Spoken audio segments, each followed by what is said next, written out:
Hi, we're going to talk today about feedback and, in particular, augmented feedback. So, the feedback that coaches and teachers give beginners or learners developing skills. And we'll talk about some of the positives and the negatives of feedback. I think people just assume that feedback is unequivocally a great thing to give, and sometimes feedback can get in the road of learning. So, we want to make sure we're giving good quality feedback and not just feedback for the sake of talking to fill in space, which often is the case with beginner teachers. So, feedback then becomes really sort of nuanced and important to consider the way we give it and the way the learner receives it. I think something well worth consideration. So, we'll push on. So, the different types of feedback then are, I guess, what learners already know and what they can work out for themselves, and then feedback that might be useful to them from an external perspective. So, um, if we just look at this diagram, it's probably the easiest way. You can see here we've got intrinsic feedback, which is what the learner feels, sees, touches, etc. So their visual perception, their auditory, proprioceptive, and tactile. So I guess the best example is if you shoot a basketball, just as the ball leaves your hand, you've probably got a fair idea whether it's going in or out, whether it's going to miss or be on target. You can feel it come off your hands. You know, you've got sensors that sort of tell you whether things are working out okay. When you hit a cricket ball, the sound of the ball and the bat gives feedback. The way the bat reacts in the hands gives that kind of feedback. Where you feel like you followed through to the proprioceptive gives feedback. So that will sort of give you some feedback about what's happening. And then, so that's happening generally at the time of the skill performance, so as it's being undertaken. And then we've got augmented feedback, which is feedback that occurs afterwards, so broken into two: knowledge of results and knowledge of performance. So did we achieve the goal, and how did we achieve the goal? What was the process? So we can see here that feedback can come from either internal or external sources. It's absolutely critical for learning, because without feedback we wouldn't know what to adjust or how to change in order to improve. But again, we have our own set of feedback that we can use, and a good coach will draw on that and utilize that. So intrinsic, as I mentioned, sensory system, and it's internal, and we get a bunch of information. Augmented comes from an external source that adds or supplements to the intrinsic. So obviously an instructor can provide augmented feedback. Concurrent occurs at the time of the skill or during the performance, and then terminal is at the end or after the completion of. Often the feedback we give in a learning motor skill perspective is after performance. There is some good information about sort of continuous skills like swimming and cycling and running, where you can use feedback during to develop improved performance. Things like beats in an earpiece while swimming gives you the rhythm or your stroke frequency, your cadence, if you like. Same with running. You can get sort of feedback on stroke rate through music or what other sort of pacing strategies you want. So knowledge of results is feedback about the result of the performance. Were you successful or were you not? Obviously, a coach telling a player they missed their throw is kind of redundant information, because they probably already know whether they hit or missed a target. So I think most of this knowledge of results stuff is pretty redundant information. Unless you're blindfolded and you can't see whether you hit the target or not, this is kind of a pointless source of information. So a coach telling a player, oh, you missed, or you got it, isn't really useful in helping them learn, because the learner already knows whether they were successful or unsuccessful. It would be a pretty, target shooting maybe over a long distance, or something where you couldn't see the end result. Javelin throw, when you threw it out, you didn't know whether it got the record or it didn't. So really, there are a few exceptions where that's kind of useful information, where the learner doesn't know the outcome. This is the more appropriate process of skill performance that led to the outcome. So this is the quality of performance. So, what are the things that produce the skilled outcome? So these are where we should focus most of our feedback. It's a bunch of non-verbal feedback, which is really important. Auditory, signals, buzzers, timers. Rowers have someone screaming at them, like the coxswain, etc. People use music to get into rhythm, those sorts of things. Equipment, obviously we can change the size of the bat, change the size of the ball, change the weight of the ball, change the distances, think about timing devices or heart rate monitors, etc. Visual feedback, again, they've done studies with skiers to show them how much they're displacing on each side-to-side turn, and that feedback via some sort of visual display can improve performance, can give you feedback about how much force you've applied, etc. Video's used quite a lot. UberSense is a really common app now which is used to give video feedback. So UberSense, download it, you can post your video up online, and coaches from all over the world can give you feedback about your performance. Likewise, delayed video feedback is interesting. And then there's biofeedback like heart rate monitors and EMGs and all that sort of stuff. So augmented feedback then is aimed to give us information on both the performance and the result of the performance. It's aimed to help with motivation, so where do we put our energy and our effort? Where are we seeing improvement? It's designed to reinforce, so repeat the behavior, try something new, or conversely don't do that again. Again, pleasant stimuli or negative reinforcement are two kinds of approaches used in coaching. So great work, nice effort, have another crack, try it this way, versus no good, you need to try harder, etc. And then I think this is really important, this last one, so dependency. If you create a dependent athlete, so they are completely dependent on your feedback to know how they've performed, then that athlete can't think for themselves, and that's where we start to run into problems. So creating a dependency on feedback, when you remove the feedback under competitive situations, then you've often left the athlete without their crutch. So be careful about creating a dependence on the coach or the device to give feedback about performance. Ultimately, what you want is the athlete to get their own feedback from their own senses so they can coach themselves. So dependency is a bit of an issue that I think we need to be really constantly aware of. I think on dependency, a good way to think about it is a good coach will do themselves out of a job. So they'll gradually withdraw their feedback over time, and the players will coach themselves. And that's what happens in elite teams. They know what they're doing right and wrong. They don't need a coach to tell them which bits they could improve or which bits they can't. So where do you put your energy in augmented feedback? Well, it's a pretty vague response here in this PowerPoint, but basically focus on the most critical aspects of performance to get the greatest benefit. And part of that is being able to perform an accurate skill analysis, but sometimes it's about doing nothing. So it really depends on the learner and the context, and it's a tricky one to respond to. Sometimes a good coach won't give any feedback and try and let the player work it out for themselves. But nonetheless, the player should be focusing on the most critical aspects as well. So then one approach is to do a comprehensive skill analysis and to get some detailed information from which you can base your feedback. So you could do that using video, for example. And this is a process for using video. Let them get familiar with watching a video. They learn or observe their performance critically, and perhaps with the coach initially identify their errors and then create some attention focusing cues.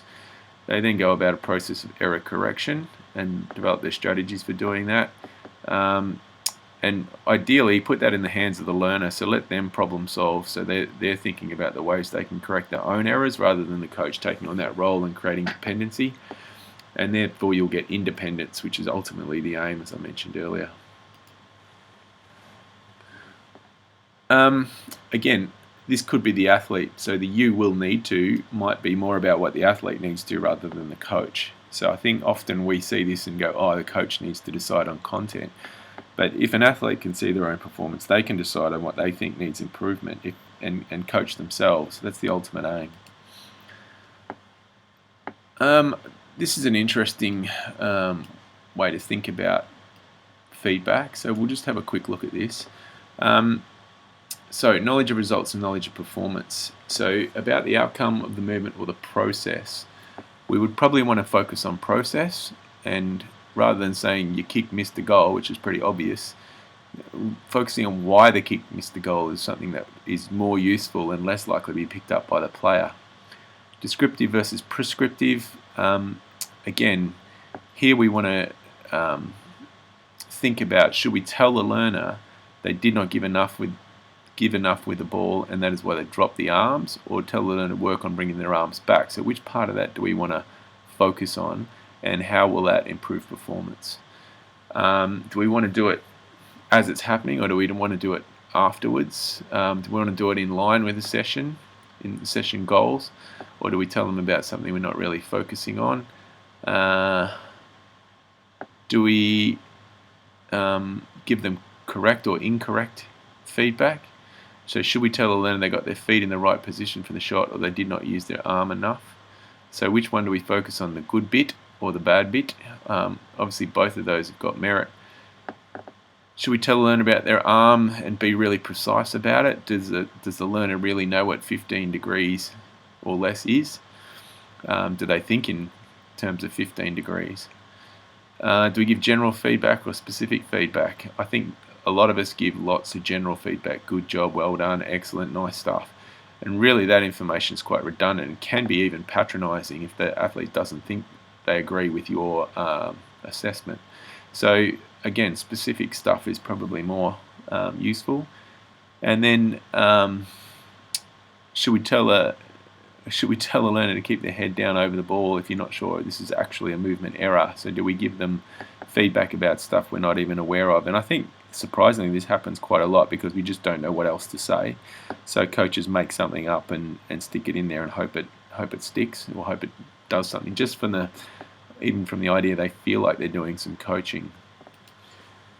So let's have a quick, more detailed look at those things. So here we go. Knowledge of performance is more beneficial because intrinsic feedback on movement technique is more difficult for the learner to interpret. So knowledge of performance as opposed to knowledge of results. There's not many scenarios where a learner can't work out whether they did it right or wrong. Descriptive or prescriptive, what to do or what not to do in the future is probably more valuable for beginners who are less capable of detecting errors. If you're already a skilled athlete, they just might need a little bit of detail about what happened, and then they can go back and correct that themselves. So it kind of depends on the level. Congruent or incongruent.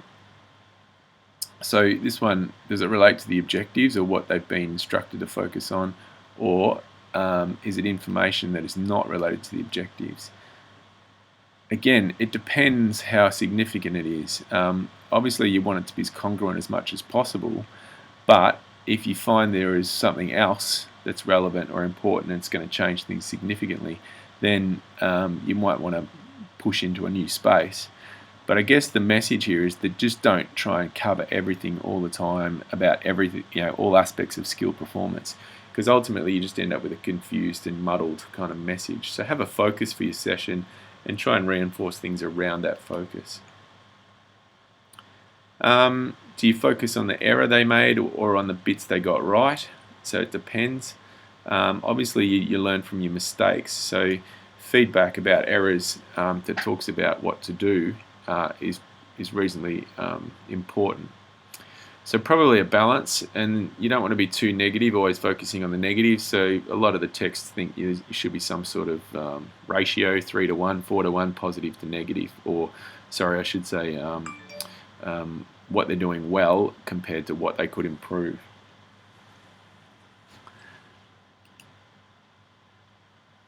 And then how precise. Obviously if you're a beginner, getting really extremely precise information could actually confuse you and muddle you. So more general stuff would be important. So the lower the skill level, the lower the kind of precision of feedback, generally more qualitative. the higher the skill level, the more data and information might be able to be provided and understood. So GPS data for an elite athlete could be quite useful, but it also could be quite redundant for a poorly skilled athlete. So it's only precise information is only effective if the learner can understand or use that info. General versus specific. We give a lot of general feedback. Basically, it's a motivating kind of approach. Good stuff, well done, nice work, keep trying, blah, blah, blah. It really doesn't focus on a specific behavior or action, and it's not that valuable for learning. And again, it can come across as patronizing. So just be careful. Generally speaking, health and phys ed teachers give lots of general feedback, more so to females and lower skilled participants, which comes across as a form of, sexism or a gendered approach to teaching. Really, what the athlete wants is some specific stuff that's going to improve their performance. So, a marriage of the two is important, but generally HPE teachers save specific feedback for those they think are higher skilled or even on a gendered basis male. So we've got to be careful about just giving general feedback to certain subpopulations and giving specific feedback to others, because that reinforces stereotypes and it reinforces gaps. Young people don't need feedback that is specific. I'd probably question that. I think everyone needs feedback that's specific. It just doesn't have to be super specific. So again, make it appropriate for the learner. Now, this is the bit that I think most of you should pay attention to. The more you can get the learner to solve the problems of their own learning, then the better that feedback is going to be. So your role then as a coach or an educator is to get them to question themselves, and you do that by questioning them and getting them to think through kind of responses and strategies at the end of that. So this is a more learner-centered approach and based around ideas of discovery learning or constraints-led approaches, so dynamic systems theory approaches to SkillAct. So questioning rather than explicitly providing the feedback helps learners think about the solutions and develop strategies for those solutions, and then they can become problem solvers themselves. So it's much more of an educative approach. So kind of like you do when you're teaching English or you're teaching history, we tend to ask questions rather than just give answers.